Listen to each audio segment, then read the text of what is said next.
Welcome back. I've been speaking with former Chief Economic Advisor of India, Dr. Subramanian, who has now been appointed Executive Director for India in the board of the IMF. Dr. Subramanian, thank you very much for waiting patiently.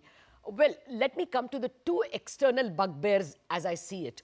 One is that it looks like, there are several experts who say the Fed may have to take the Fed funds rate well up to 4% at least, though the market now thinks it's probably 3.5, 3.75.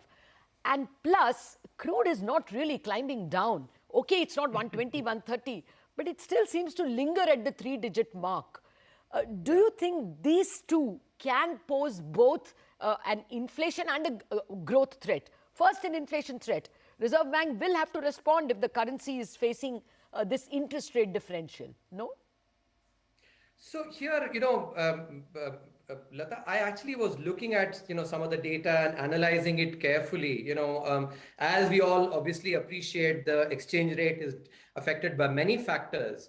But when you sort of put it through a careful analysis, what turns out is that it is actually the inflation differential that affects the exchange rate depreciation far more than the interest rate differential. And I'm not sort of ignoring the fact that the interest rate differential could in fact be impacted by the inflation differential through monetary policy. Yes. But for the moment, let's sort of set that aside, that nuanced argument. But I think if you look at the inflation differential, right, I think that we basically have undergone a regime change, especially with the inflation targeting that got implemented, and the fact that globally inflation is going to be higher. So let's look at, for instance, if you take maybe before 2016, the US inflation would typically have been 1.5%, and India's inflation historically has been 6.5%. So the differential was about 5%. In contrast, going forward, because of the monetary policy framework, we will be looking at, let's say, about 5% inflation, could be 5.5, but in that range, right? The US actually might be looking at a similar inflation, if not more, in which case the inflation differential does narrow down significantly. Yes. Where is 5% and where is basically about maybe 1% or so. It could possibly be, directionally, or could be opposite as well. That does mean when you look at, in the long run, and what I was telling you was based on analysis of 30 years of data, so 120 quarters. So I think that is something that will start playing up.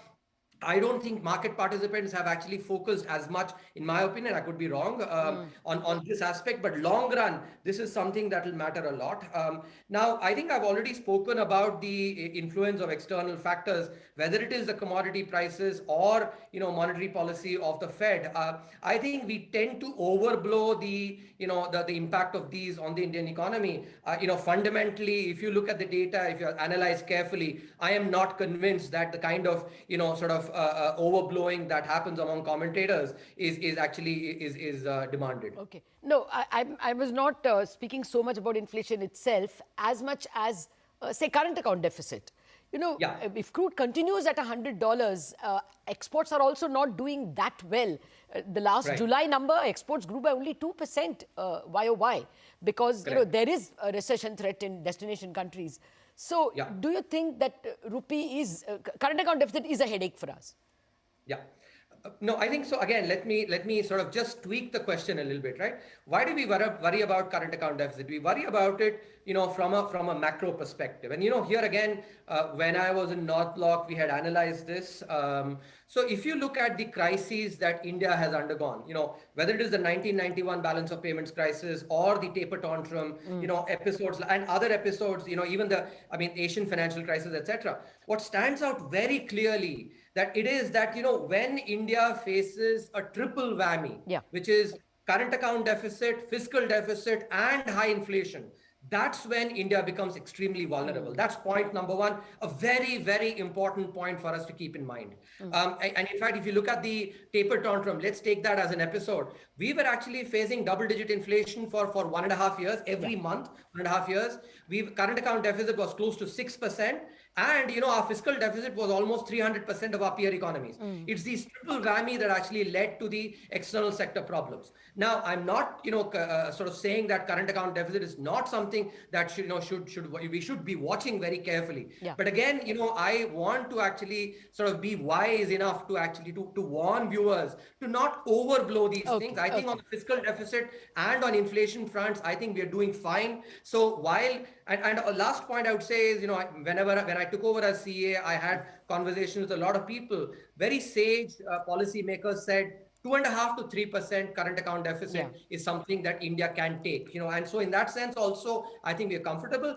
But I would keep, I think you asked an important question. Policymakers need to keep an eye on the current account deficit, but in isolation, it is not as much of a worry as it is when it's combined with high fiscal deficit and with, high inflation as well.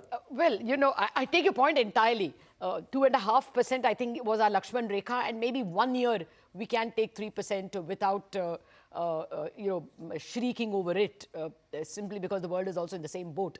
But fiscal deficit, can you be so confident? I mean, we were at 10.4 in the year of the crisis, COVID crisis. We have come down to only 6.4. Our combined deficit, the stock for the country itself is 90%.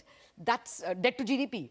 A large part of our revenue receipts are going to service interest rates. Is not that a worry? I mean, we don't have elbow room in fisc. No, I'm smiling, Lata, because I thought you would certainly know this. We wrote entire chapter in the economic survey, on this precise aspect.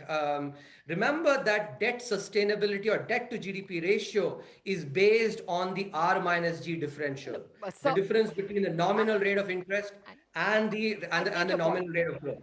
Okay, and now many people, and I see a lot of incorrect commentary on this.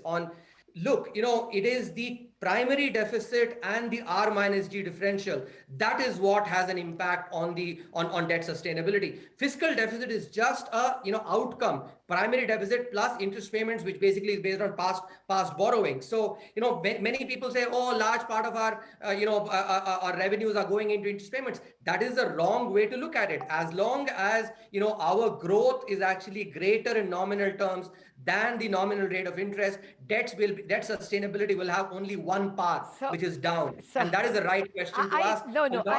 I did not speak about debt unsustainability. I am only saying fiscal space to stimulate goes down. I am not speaking about unsustainability at all, and I am taking your point on the sustainability of our debt and our ability to pay. Okay, since I'm warned, let me add to that. I'm warned I'm running out of time, so I wanted to ask you this question, which I have seen you speak about in other interviews and written about it. This K-shaped recovery. You have believed that it is India is not in a K-shaped recovery. Now, I brought in a lot of proof overnight because I want to present that to you. And one of that is, rural wages. Rural wages, if you compare it before COVID, it has not risen. And especially if nominal wages itself has not risen. If you juxtapose it with rural inflation, then real wages have gone down. In urban wages, I was just reading a city report which shows that the large companies' wage bill has done very well. But MSME wage bill is actually showing a lot of pain. And the last proof I want to bring is FMCG companies, Dabur, Marico, Nestle, even Hindustan Unilever are really crying about volumes and the premiumization trend. Mass products are not in demand. Two-wheelers not in demand. Four-wheelers, yes. There is a K. You can't ignore it, can you? I absolutely will ignore it, but I'll tell you why. So I think this is where I think, again, we should be careful, right? Any year, normal year or crisis year, is it ever the case that all sectors of the economy grow at the same rate?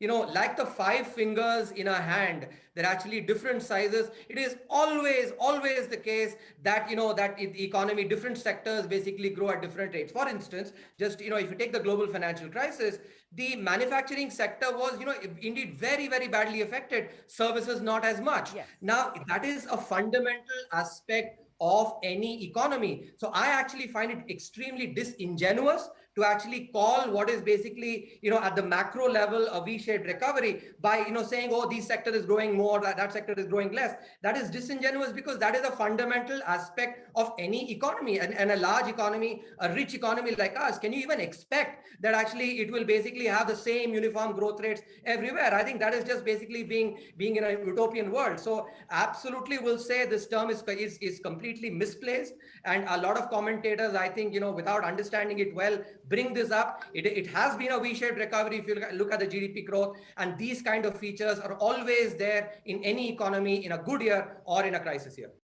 Thank you very much, and all the very best from all of us at CNBC TV18. Thank you very much, Lata. Okay, with that, we wrap up this special show. Thank you much for watching.